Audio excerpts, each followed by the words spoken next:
Happening now. We'd like to welcome our viewers from across North America and around the world. This is the EdTech Situation Room, episode 308 for October 25th, 2023. My name is Wes Fryer. I'm coming to you from Matthews, North Carolina, just outside of Charlotte, where I am a middle school STEM teacher, this year teaching web design, computer applications or media literacy, and also computer programming. And joining me as always is the EdTech guru of the North, who apparently is racking up a few frequent flyer miles, or maybe it's just miles on the car. I don't know, but there's a lot of wide open spaces in Big Sky Country, as they say. So welcome, Dr. Jason Neiffer.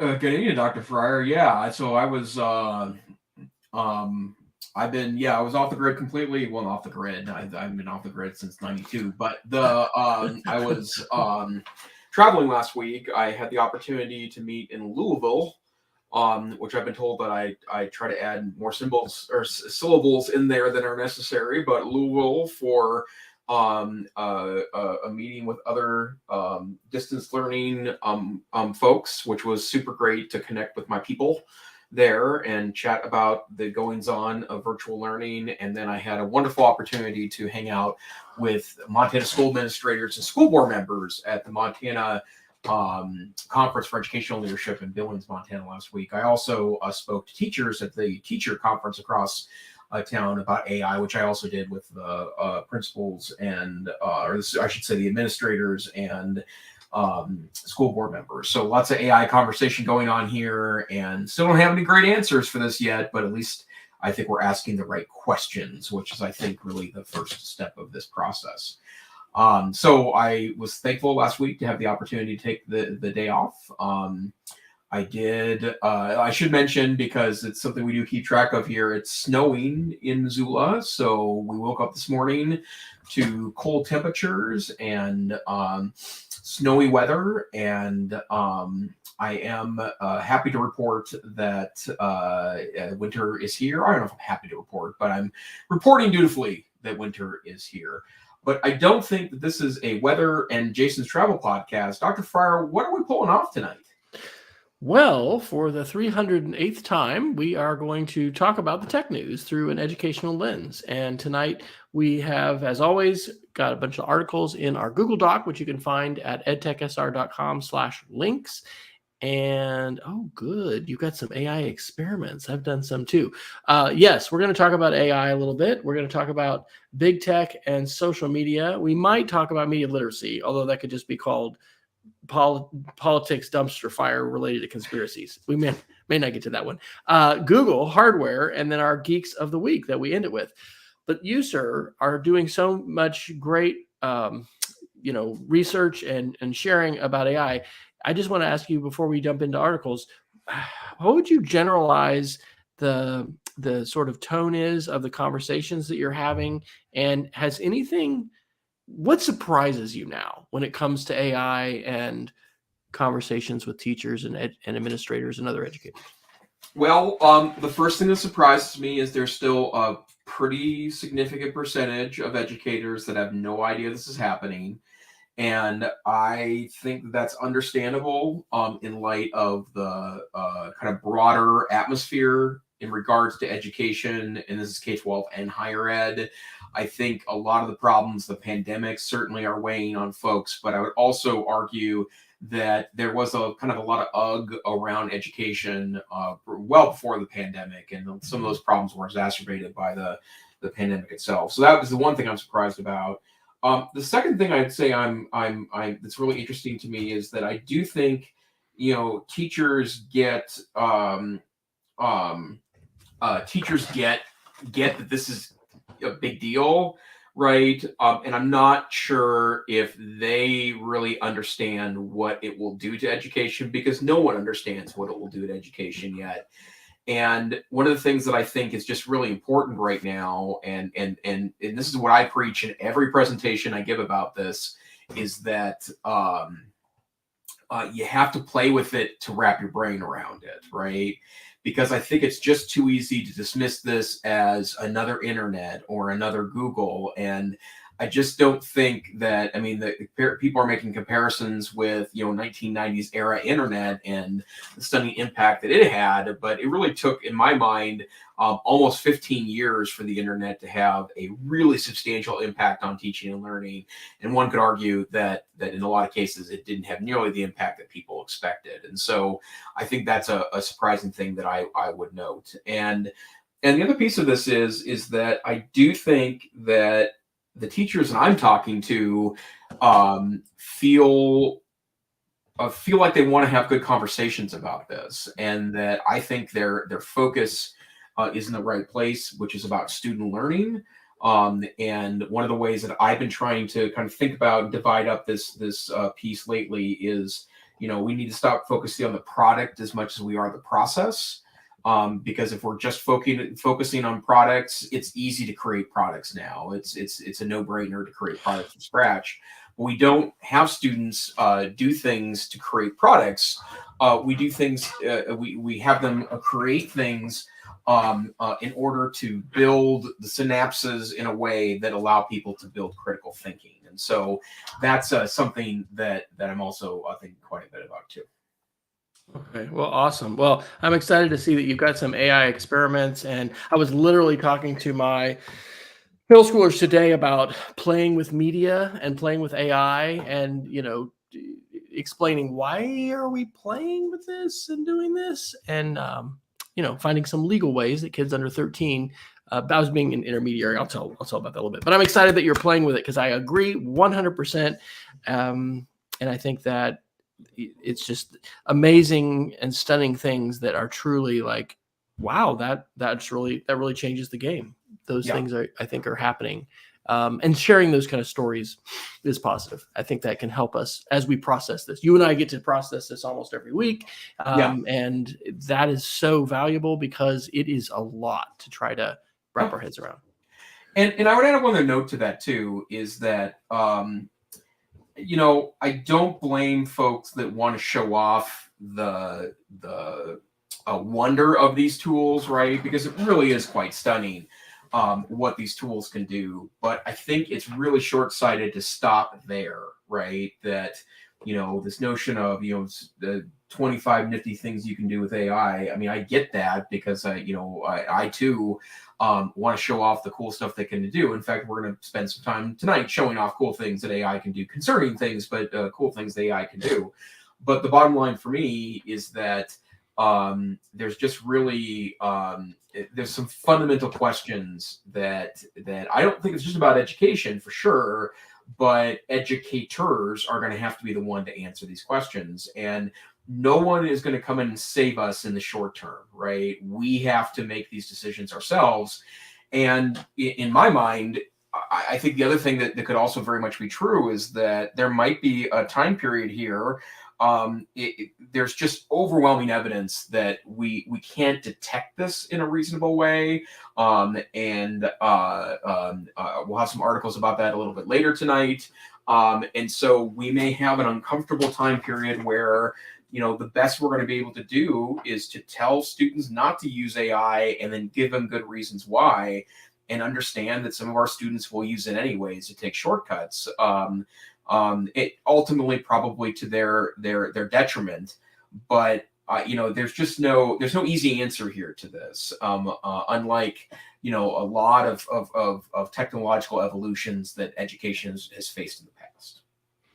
I don't think there's an easy answer or an answer in that, like, something's going to solve this and then, okay, we can go back to normal. Like, that's not right. Yes, going to happen at all. But I do think that your answer of we need to play with the tools and get our heads around these.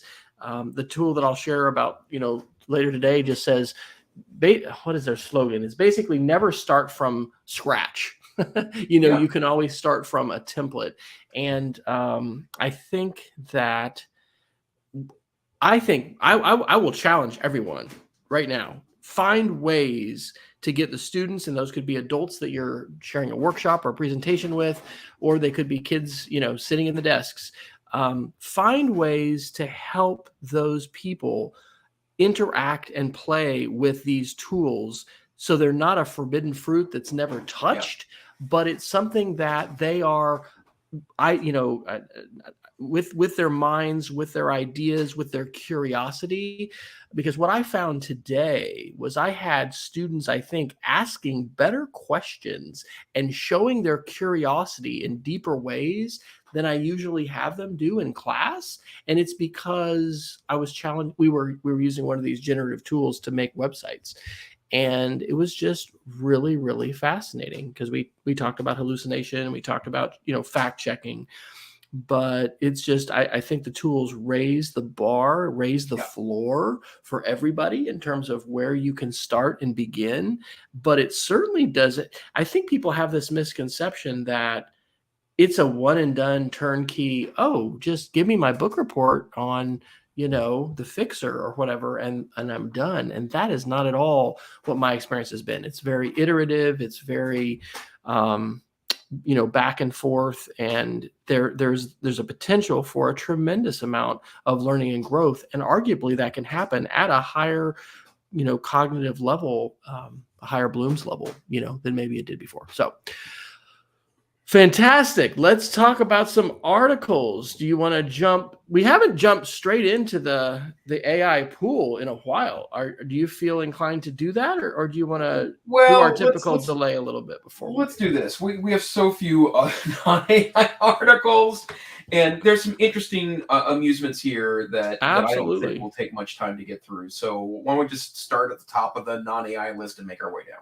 Absolutely. Okay. Well, we've had different versions of this one for a while. I saw Susan Bearden share one, I think, yesterday on LinkedIn, which again, I'm getting a lot of good content there that was just Connecticut specific. But this Gizmodo article from 2 days ago on October 23rd, titled 33 States Sue Meta Saying It Knowingly Addicted Kids to Social Media. And I will admit that as we've heard these articles about these lawsuits, and these are state attorneys general, that are drawing these lawsuits, similar to what we were hearing about China and TikTok and things like that in the past few years, it's been hard for me to know, okay, how just political is this in terms of posturing and, legislators wanting to connect with constituents and score some points, but not really change something. But this lawsuit, which follows, it says 2 years of inquiry, is being compared to big tobacco, I guess. Big tobacco, is that what we call it? Basically when, landmark decisions that really fundamentally changed the landscape of smoking and nicotine consumption and advertising as well. And so I am happy to see them going up against Meta or Facebook in terms of COPA. What they're saying, and this is just so abundantly vivid to me every single day, teaching middle school students as I do. The dopamine and the chemicals that we're dealing with when it comes to just screens in general, and then you take a specific algorithm that literally is like, it's a supercomputer, as I think what Center for Humane Technology in their social dilemma says. It's a supercomputer pointed at your brain. And so when you take that kind of savvy and computational power, even when you just have just a screen, I mean, it's just, there's a lot of chemical reasons why the developing adolescent brain, as well as all of our brains, are highly engaged with this. And so I don't know what the ultimate remedy of this lawsuit is going to be, but the fact that we have 33 of 50 states in this lawsuit, I don't know. I'm thinking about this a little differently and taking it serious. And it's a 233-page lawsuit. So it accuses Meta of a grand scheme to exploit younger users for profit, and says the social media giant deceived the public about the dangers its applications pose to young people. And of course, that is a fundamental thing that the social dilemma, 3 years ago or however many years ago that came out, was saying, was that, hey, they know that we've got high suicide rates among teens, especially females, and they're not doing anything about it because it's profitable. So your thoughts? Well, I mean, I do think that it is enormously problematic to have unchecked social media in our culture. And what I would argue is that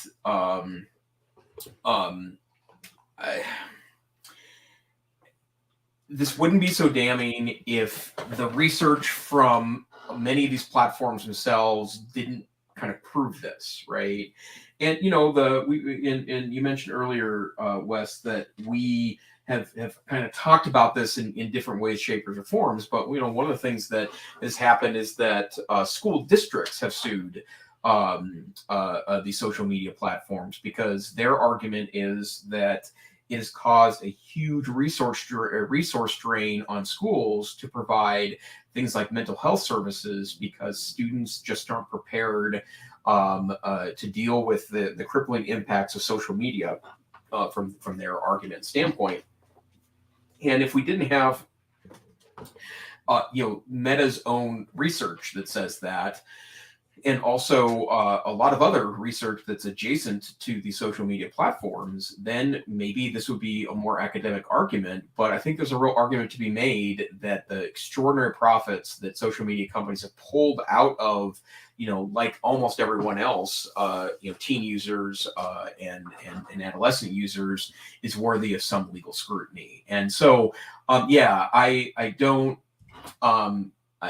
In absence of regulation, this is what probably needs to happen to create real change. And it may not even be that there's a real monetary prize at the end of this for those that are engaging in the lawsuit. If it can just start a process of regulation, I feel like that would be a positive thing. And then I have a related article to that from Gallup, which is that teens now spend an average of 4.8 hours per day on social media, which I think is just a stunning amount of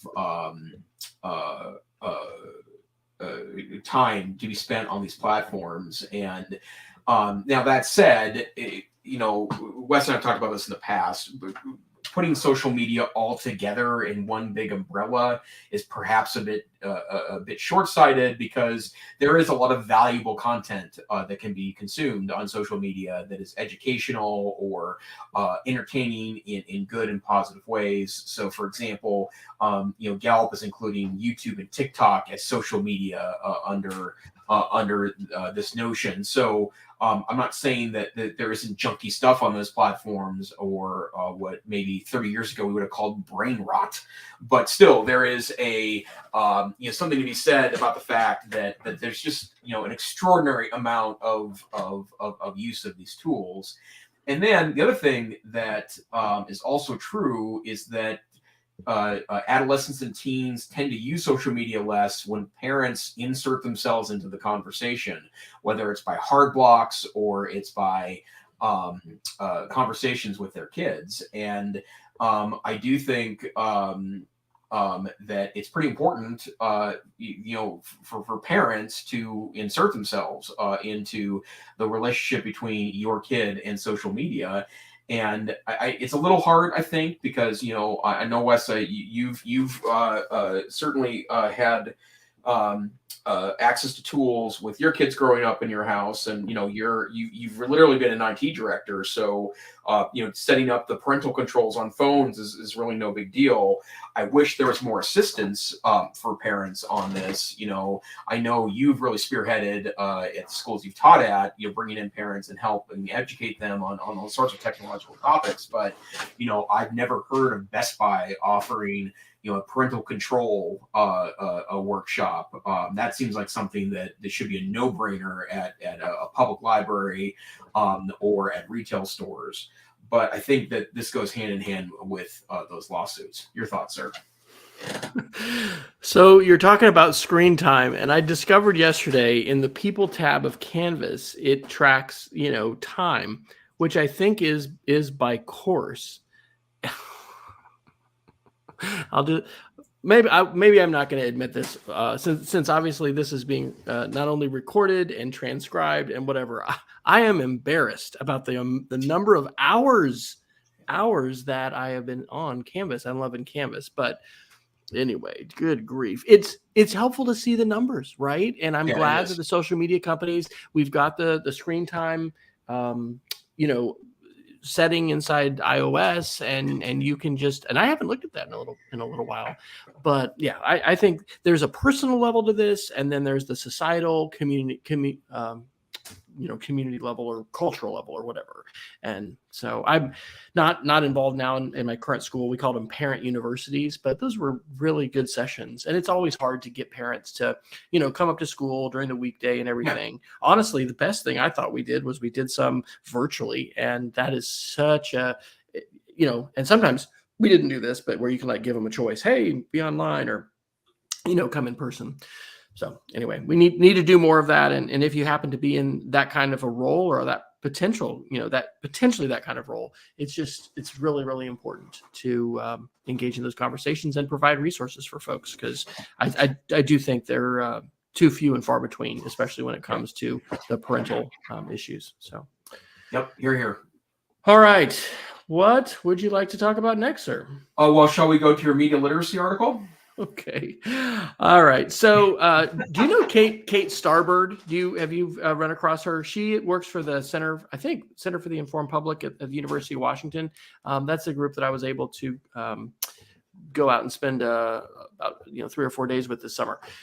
She had shared this article, and there's several reasons for this. One of the reasons is that as a media literacy researcher and someone who is studying the ways that social media is being weaponized, conspiracies are particularly rampant in our society, she has become a target of Congress people that are actively in Congress. And so this is a New Yorker article from October 21st. It's called Jim Jordan's Conspiratorial Quest for Power, How the Ohio Republican Built an Insurgent Bid for Speaker on the Lies of Donald Trump. Now, we are not a political show.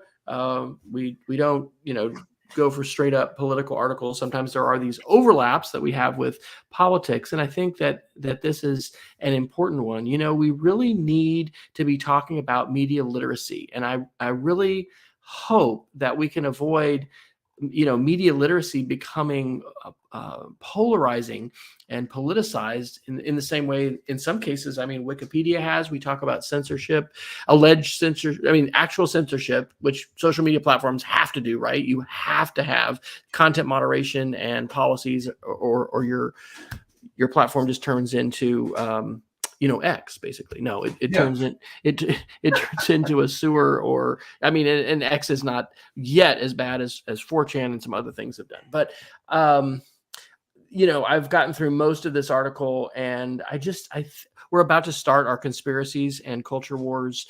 Well, we call it Fruit Loop conspiracy theories, but it's out of this Conspiracies and Culture Wars Media Literacy Inquiry Project I've been working on since 2019. And I continue to see more and more about conspiracies, whether it's, natural disasters or, fires in Hawaii and Oprah and The Rock, and just there's so many places that it's coming up. And so I think that conversations about media literacy, conversations around source validation, we've got, an imminent ground war that is, from Netanyahu's comments today, this is happening. We don't know how long it's going to be. We don't know how devastating it's going to be, but it's really, really important that we help cultivate our own skills for filtering and for vetting sources, and then hopefully for avoiding some really outlandish conspiracies. So you may not want to touch this one, and if you just want to move on, that's fine.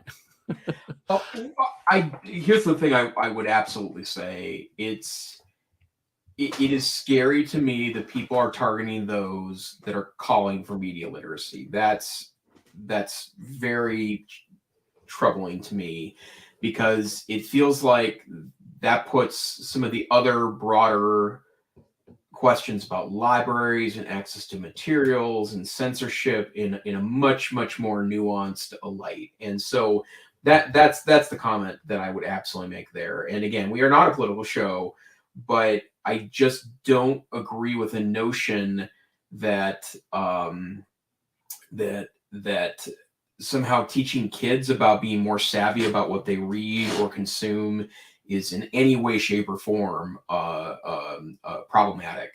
And only related to that, Stephen King said something pretty funny on Twitter a couple weeks ago, The tweet was something like, by the way, you notice I'm not calling it X in post, but he tweeted that, hey kids, your buddy Steve King, if your school bans a book, you should go to the public library and check out the book to find out why they wanted it banned, which, is not terrible advice if you're looking to be a bit rebellious as a youngster. But yeah, I've never seen media literacy as being political. I've always seen it as being the core of critical thinking in a complex media universe.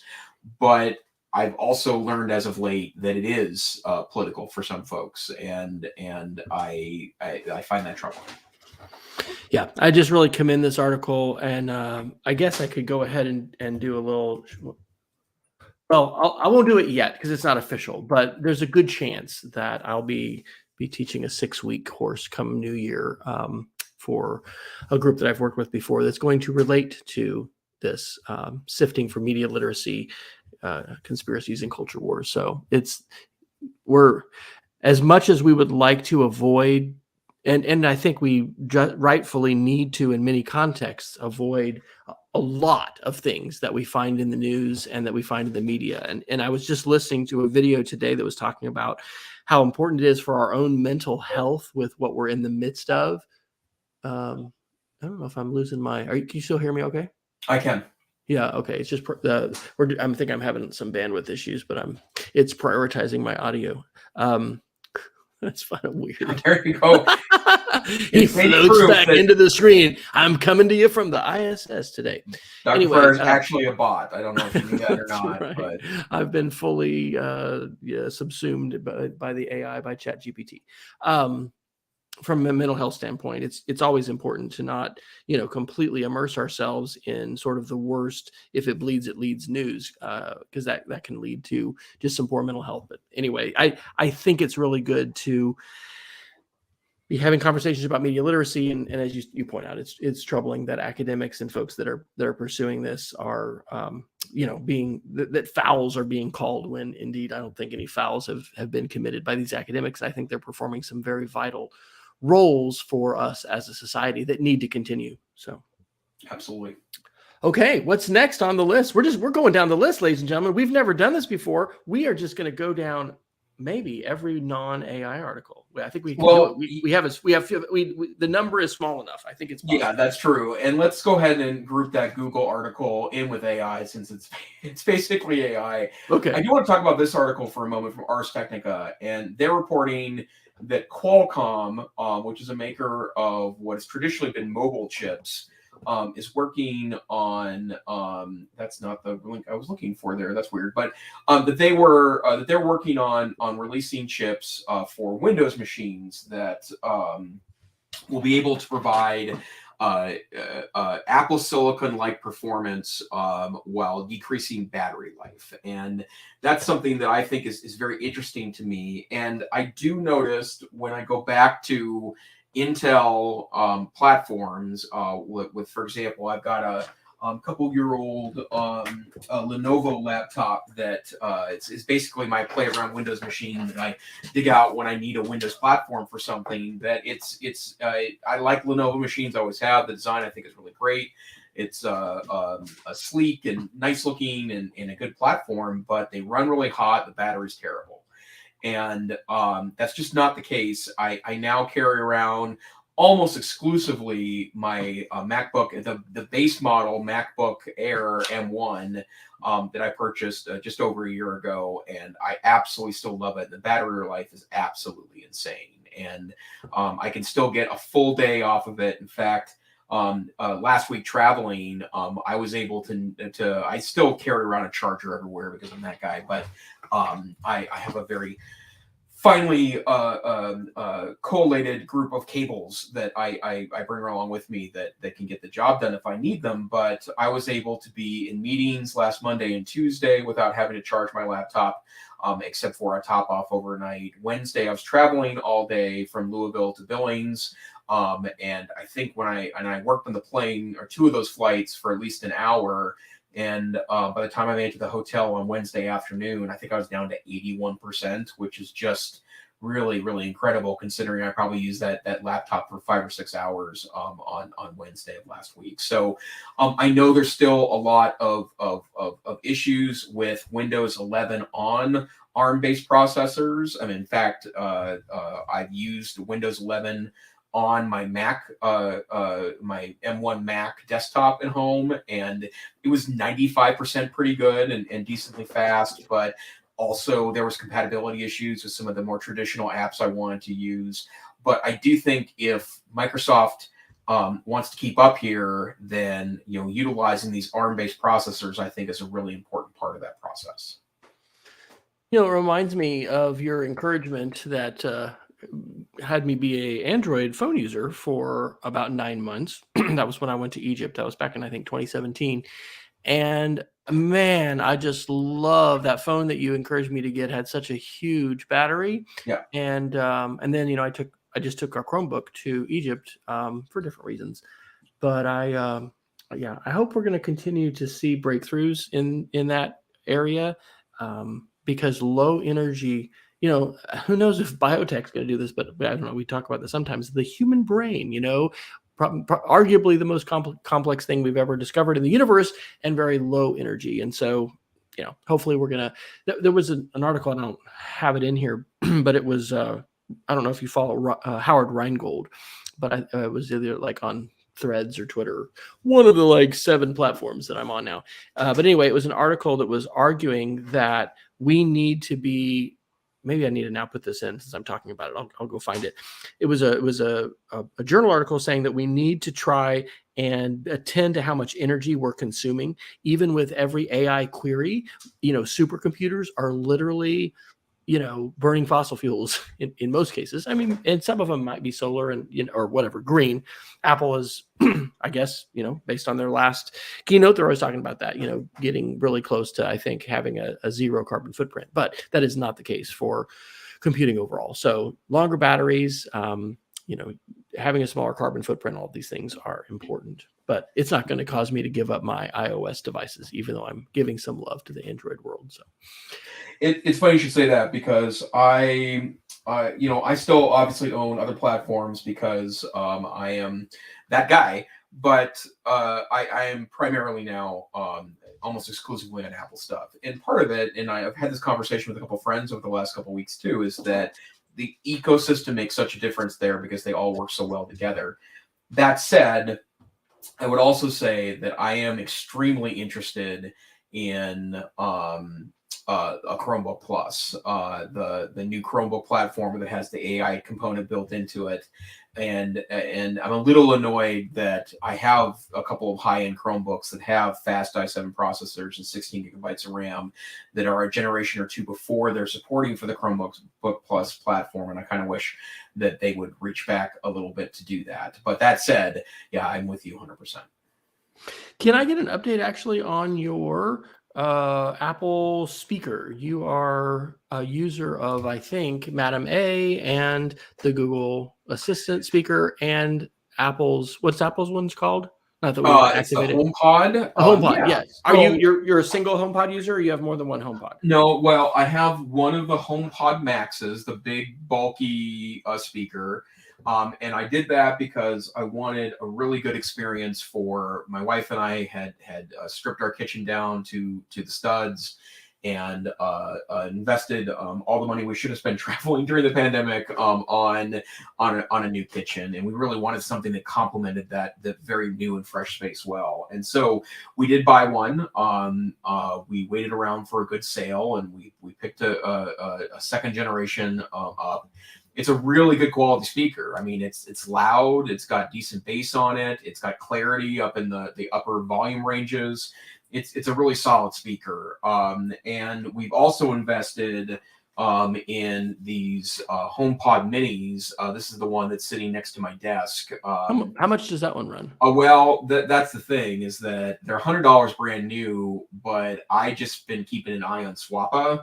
And so I think we've got 3 of them now in the house. I paid $35 for one, and I paid $45 for 2 of them. Now, typically they are $67 used on Swappa, but I just waited until I found cheap ones And I have an alert set so that my phone would tap me on the shoulder every time a new one popped up. So, and that was a good deal because this one looks absolutely brand new. It's the beautiful blue color, and one of them, like like the outside cover, it was one of the white ones, and it had some goobers on the screen, and it did have indeed goobers on the screen. I just wiped them off with a wipey and then plugged it in, and now it has the goobers I put on things in our house. But I like it. Though the one thing that I don't like is that it's not a Bluetooth speaker. It just works on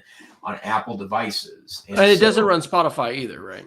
Well, you can send it off to Spotify via your phone. It's just not the native integration that it has on Alexa and Madame A and the Google Play devices. And so that's the big downfall, is that it just works in that way. And I've also found too that once in a while there's just weird stuff that happens. I have an iPad. A couple weeks ago, I had the iPad up on my kitchen counter. I was doing dishes, and I wanted to watch an episode of a television show, and for some reason, I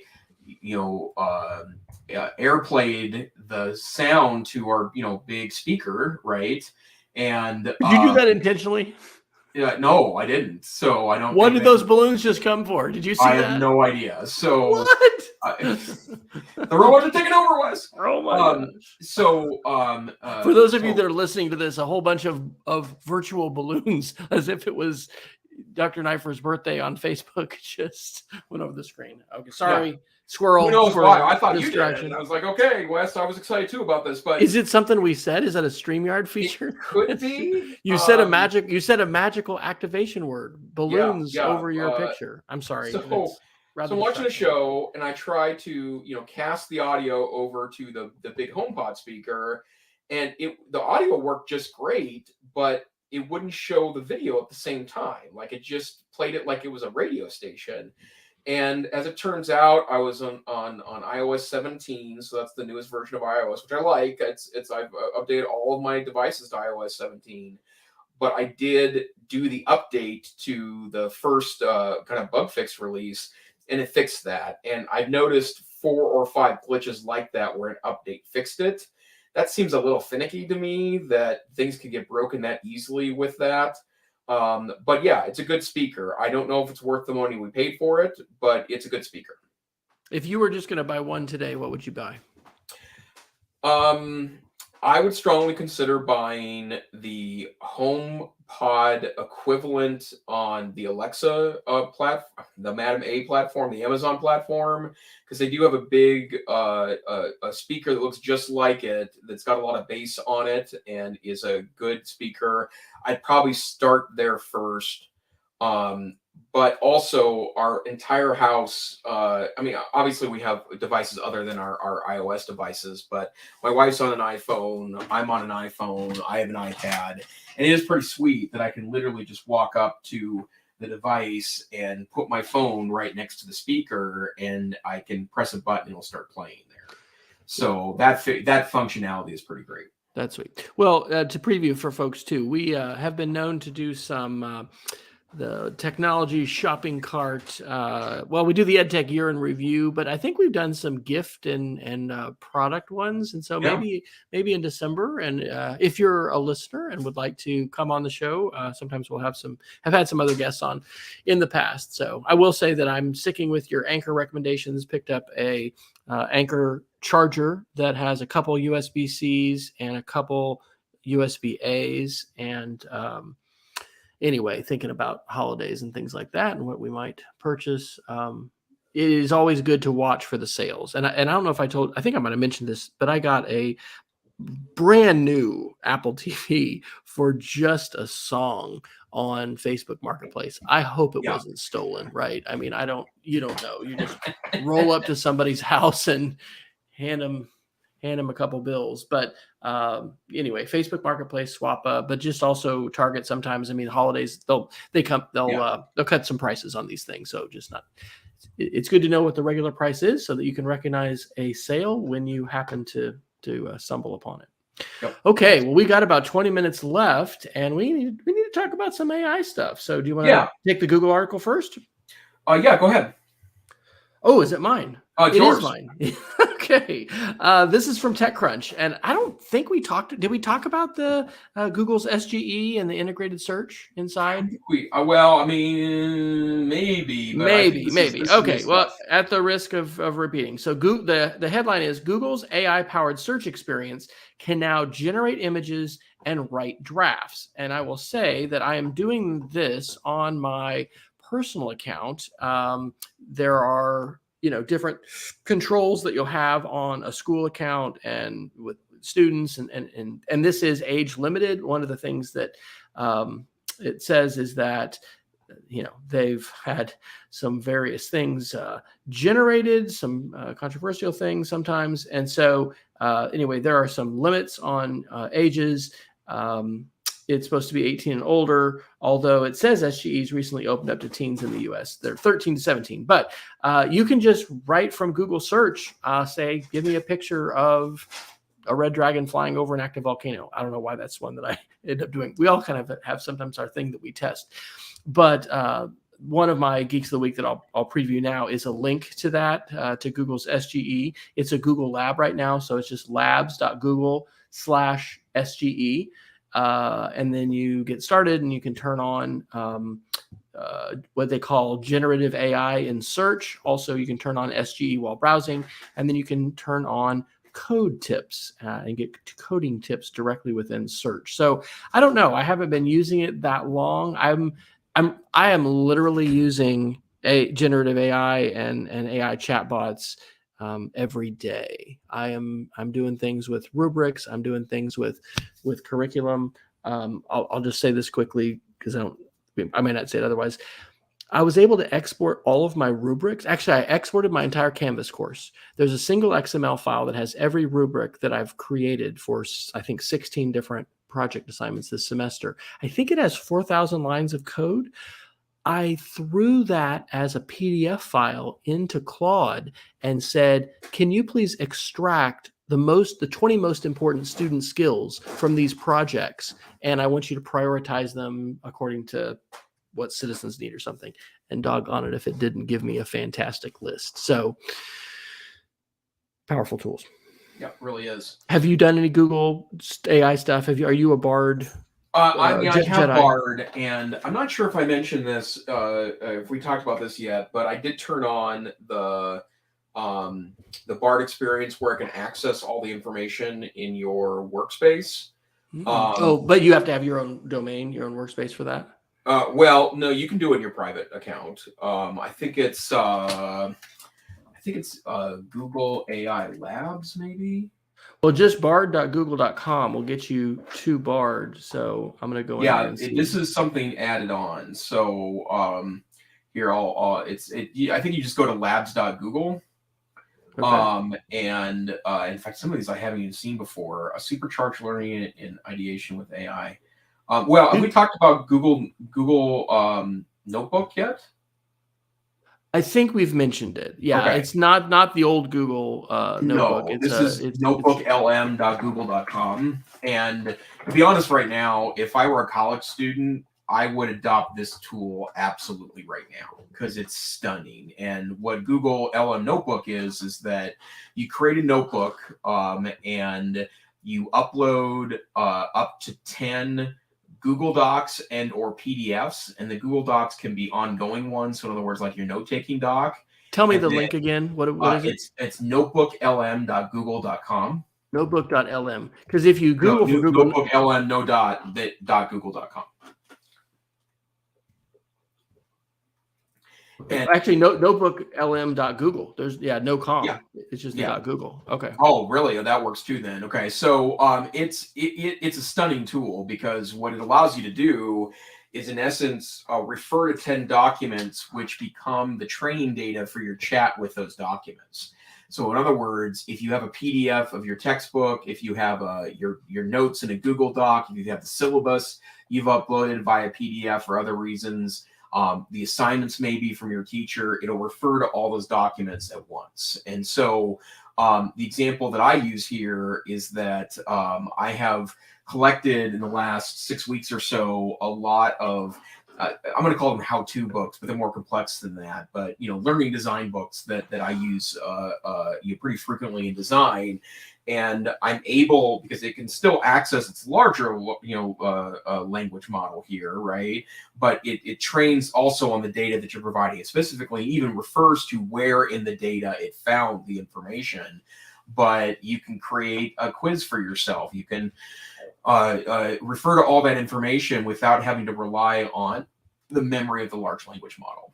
And that kind of sort of sandboxed LLM, where you are able to put the focus on the documents that you want. Jessica Jordan, who no, that's the Flipboard person.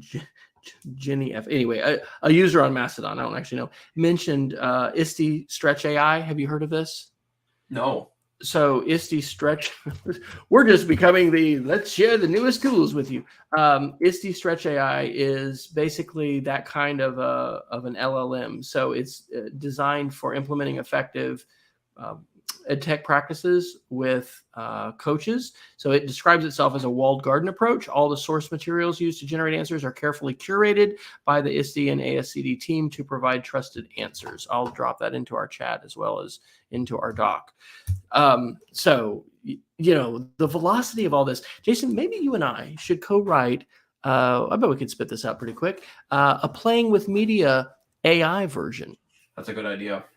I think that might actually be an idea, because I'll talk about it. But your Google Doc that you're tracking stuff, I'm following your lead on that, because it's just like there's just so many things that are happening, and to get your head around it, I don't know how else you would possibly do it than playing with it. I don't know. You're not going to be able to sit down and watch 60 Minutes episodes or just YouTube videos or whatever.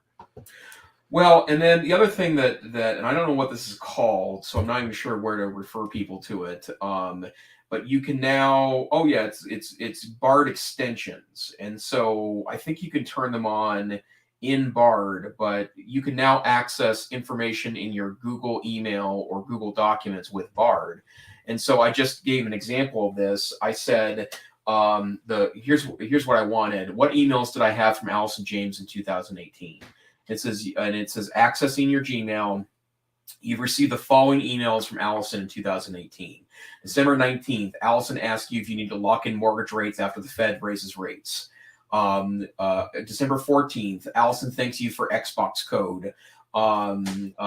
There's 3 more emails about our refinance of our mortgage. Allison asked you to help her with a couple of gifts from the Youth Home Boys. And we've talked about this a couple of times, but where I think this is interesting is that, it's cool that it's doing that. And when I ask about most recent emails, it compliments me. So for example, review my recent email traffic or my recent emails to Allison James. Overall, your emails to Allison are friendly, supportive, and informative. You're clearly interested in her well-being, always willing to help. You are passionate about social justice issues, and you use your emails to educate Allison about important causes. So that's nice that it's nice until it's hacked and then the bad actor has all yeah totally. But imagine for a moment this hooked up to your to your school email, and please review this morning's emails and tell me which. In fact, let me try that right now. Please. Well, the hope of having AI fully unleashed to manage the dumpster fire, which some of our email inboxes that we've had for a long time have become. I've been a SaneBox user for probably over 5 years now, and that really is helpful. But this is if this, then that meets Gmail. It's crazy. Now, here's the problem, right? So, so I did put that in. Please review emails today and tell me what I need to pay attention to. Here's some emails you may want to pay attention to. Walmart Photo sent me an email. Katie Porter wants money. I think it needs a little more training data. Yeah, absolutely, right. And I think even I mean, it's not that far away from the fact that you are going to be able to use a model like this on top of everything else that you're doing electronically to help you prioritize your day. And that's great, and I think about it from the standpoint of the number of students we have that struggle with ADHD or aren't very organized or are very much novices at figuring out how to prioritize things or where to go for help. And I'd love to give a one-on-one human person to each one of those kiddos to help out, but that's just not the reality of the situation. And so, yeah, I absolutely love what these tools can do. Of course, to find out how to turn on Bard extensions for Gmail, I just went to bard.google.com and asked it. Yeah. Wow. Okay. Well, it's wild. It's wild. I mean, it's real wild. All right. What else would you like to talk about AI wise? Well, I have a lot of experiments here going on, but and so maybe we'll do one or two of these this week, and I'll just maybe AI experiments with Jason and Wes will become a regular piece here. But so last week I gave I did two things on AI. One of them was a presentation. The other one is to help moderate a conversation about AI with virtual school leaders. And I think I've said this at least a half dozen times, but I really feel like the best shot we've got is to keep talking about this, right? Like no one's going to save us. So we have to come up with solutions. The only way to do that is to talk to other people and build ideas on how to deal with this. But for my presentation last week, I freshened up some of the graphics, and I was going to ask AI, or in this case it was DALL-E 3, which is the image generator from OpenAI, to create an image of Alfred E. Newman of Mad Magazine days and say, "What me worry about AI?" So I did that. I asked, and by the way, DALL-E 3, if you are paying for the advanced ChatGPT, is unbelievably good. That's not one that you do through Discord, is it? No, that's Midjourney. So this is DALL-E 3, which is the DALL-E 2 wasn't very good in comparison to Midjourney. I think DALL-E 3 blows away Midjourney and just comes as part of ChatGPT 4. So you can just choose DALL-E 3 from the pull down menu, and then it will generate images.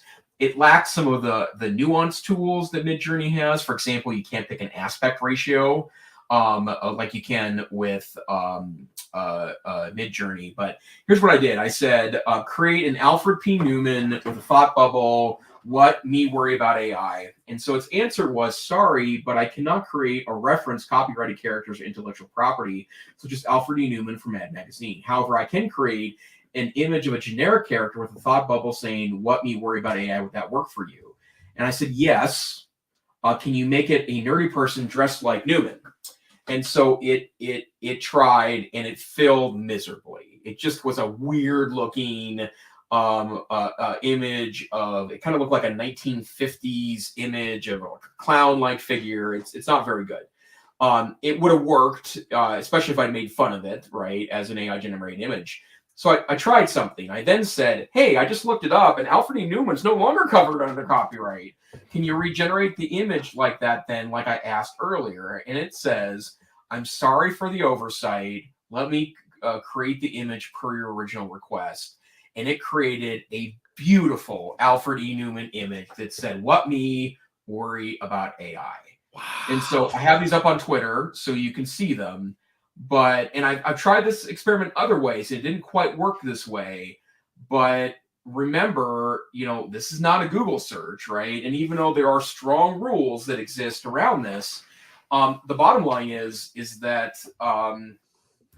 these are not just static logarithmic tools. They have a I don't want to say humanity, but they have a fluidity to them that is way different than any of the restrictions that might be put into place. So yeah, pretty wild stuff, Dr. Fryer. So I've been using ChatGPT, as I said, almost every day, using it weekly. Did not know this was in here. I was frustrated with Midjourney, haven't been paying for it, but I am paying for ChatGPT 4. There it is. You just click it right there. Say Dolly. I said, make these images photorealistic. Wow, that's incredible. So I think this is going to push me over the edge. Last fall, I wanted to do a EdTech play date around generative AI, and some things happened, and that didn't actually come about. But the chance to play with these tools, of course, we could do something like that online as well. I've thought about that, doing like a Saturday morning thing, but okay, just amazing. I think so keep it coming. What else are you playing with as far as AI tools? By the way, we are going to do an AI play date at the University of Montana. We're going to try to do it in November. So yeah, in fact, we even contacted Jeannie Majira to get the kit and stuff. So I watched part of that show that we did with her. Yeah, we did. It was like a stem seeds with her, I think. Yeah. And so, yeah, that was, wow, what a blast from the past. I was wearing my Buddy Holly glasses back then. So let me tell you about another one. If you spend any time on TikTok and you are on kind of educational TikTok, there's a lot of ads for plugins that will, basically advertise as take your quizzes for you or do your homework for you, and those work, right? Well, I'm sorry, they very basically work, but like for example, one of them has you go create an API key for ChatGPT, and then but it's locked to like 7 different sites. For example, one of them is LinkedIn quizzes, right? Well, if I want to use that on my learning management system, there's no way to do that. So after about maybe 6 minutes of Googling today, I found a pretty interesting tool set that's called College Tools. It's at collegetools.io, and it is basically, for lack of a better way of putting it, a click to answer engine, right? So you install it, you get 3 questions for free a month, or you can pay $9 or $9.99 a month, or $49 for a full year for unlimited questions.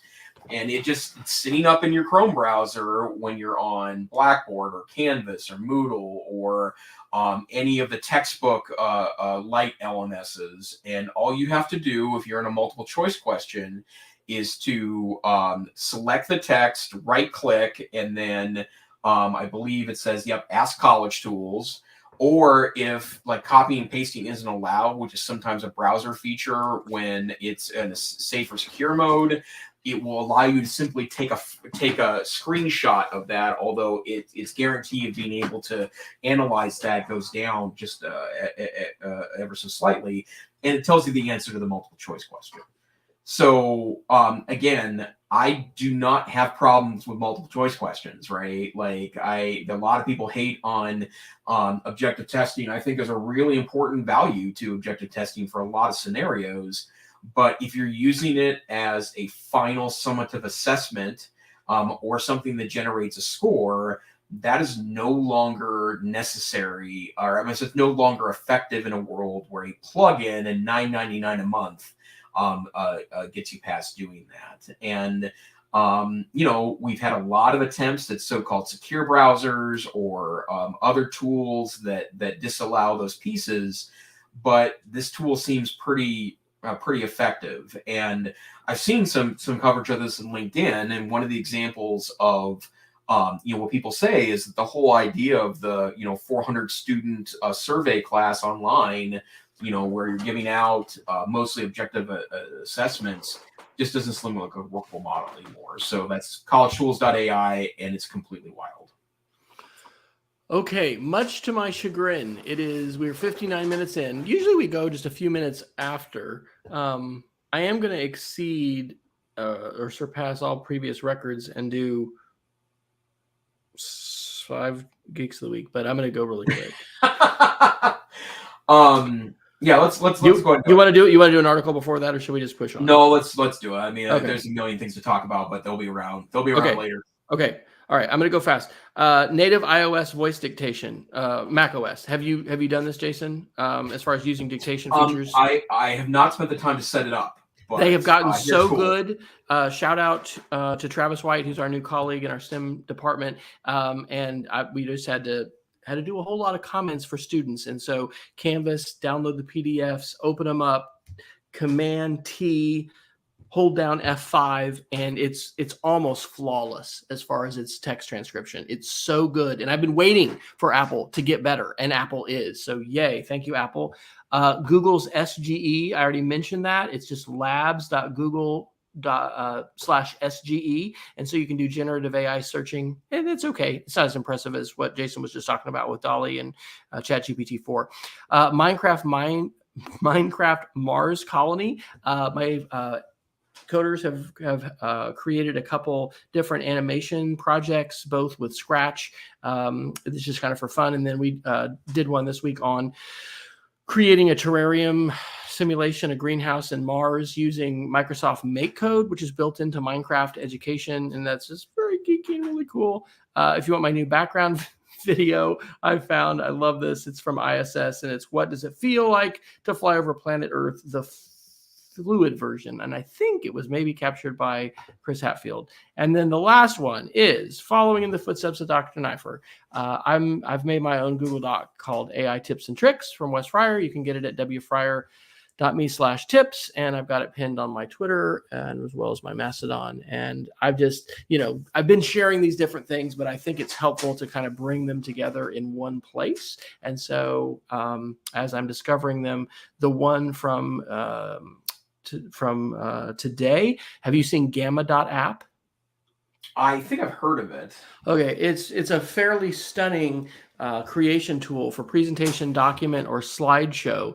And what I've allowed or invited my students to do, not for a grade, just for fun, is I have a Google form, and they'll put in a topic and then an AI prompt that can be up to 100 words, and then it creates a website, and it's very stunning. And their whole thing is why would you start from scratch? And so this idea of being able to take an outline for a presentation or a article or something like that you want to do, and then have AI generate this. And we're talking images, and you can license, free images, any images, commercial use. It's just a flexible, adaptable tool. Not paying for that, but that has been, and shout out to, I think, Irby. I'm going to get his name right. Anyway, he is an educator down in Texas who had his links blocked when he was trying to share them in Instagram for some reason. And this is because Canada's blocking. Have we covered that? Canada blocking news links from Meta? We have covered that, yeah. Yeah. So anyway, shout out for him because he had seen this from a Adobe person, Adobe evangelist who was giving a presentation down in Texas. And anyway, awesome. So I wrote a blog post about it too, generative AI tools. I didn't go fast enough but you have 2 minutes. You have 2 minutes. I have a really quick tool, and then I'm done, Dr. Fryer. Yeah, I just want to share that we mentioned the DuckDuckGo privacy browser for iOS before, which is an Android, which is a privacy browser that blocks cookies and stuff and tracking. I like to do it when I'm doing any kind of Google search that I don't want to come back and bite me, right? Like, so if I want to buy hiking boots and I buy hiking boots, I don't want to see ads about hiking boots for the rest of my natural life. And then, once in a while, you may be Googling a topic that you don't want to follow you around from advertising. But DuckDuckGo is not just a search engine anymore; it's a browser. It's also on Windows and Mac. And so my number of browsers that are in my toolbar now is pretty significant. In fact, I'm just going to count 1, 2, 3, 4, 5 browsers I have sitting in my in my tray on my Mac desktop at home. But it's a really solid browser. It blocks all tracking of your searches. You can press a button and delete the entire history, the entire cache, and it just disappears. And so for private browsing, I think it's a really good idea to have DuckDuckGo hanging out on your computer. Do you know what it's built on? Is it built on the WebKit or Chrome, or what's it built on? I believe it's built on Chromium, which I'm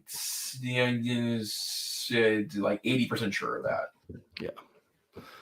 Okay. Well, ladies and gentlemen, it's been yet again an eye-opening evening of thinking about the tech news, but also in this case, exploring some AI tools. And wow, Dolly built right in. It just, I'm just still not over that one.